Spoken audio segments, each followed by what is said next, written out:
नमस्कार मित्रांनो, आज मी तुम्हाला ताणतणाव कमी करण्याचे किंवा त्याचं व्यवस्थापन करण्याचे 5 टप्पे सांगणार आहे. सगळ्यात पहिला आणि महत्वाचा टप्पा म्हणजे आपलं श्वसन क्रियेवर लक्ष केंद्रित करणं, मेडिटेशन करणं, ध्यान करणं. 10 ते 15 मिनिट आपण कमीत कमी ध्यान केलं पाहिजे. दुसरा टप्पा आणि महत्वाचा टप्पा तो म्हणजे आपल्या शारीरिक हालचालीकडे लक्ष देणं.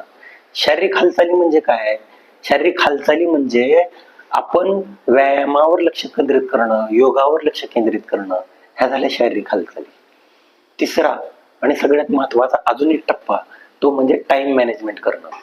जी कामं आपल्यासाठी गरजेची आहेत, ज्या कामाला आपण प्राधान्य देणं गरजेचं आहे, अशी कामं लिहून ठेवणं आणि ते कामं पूर्ण करणं. हे झाले 3 टप्पे. चौथा टप्पा तो म्हणजे आपल्या जीवनशैलीमध्ये सकारात्मक बदल करणं. म्हणजे काय? 7 ते 8 तासाची झोप घेणं, सकस आहार, पालेभाज्या खाणं मित्रांनो. त्याचबरोबर अजून एक टप्पा राहिला आणि तो म्हणजे शेवटचा टप्पा. तो टप्पा म्हणजे सकारात्मक विचार करणं. आपल्या मनामध्ये सतत आपण जर सकारात्मक विचार करत राहिलो तर हे 5 टप्पे वापरून आपण कुठं ना कुठेतरी आपल्या तणावाचं व्यवस्थापन योग्य पद्धतीनं करू शकतो. धन्यवाद.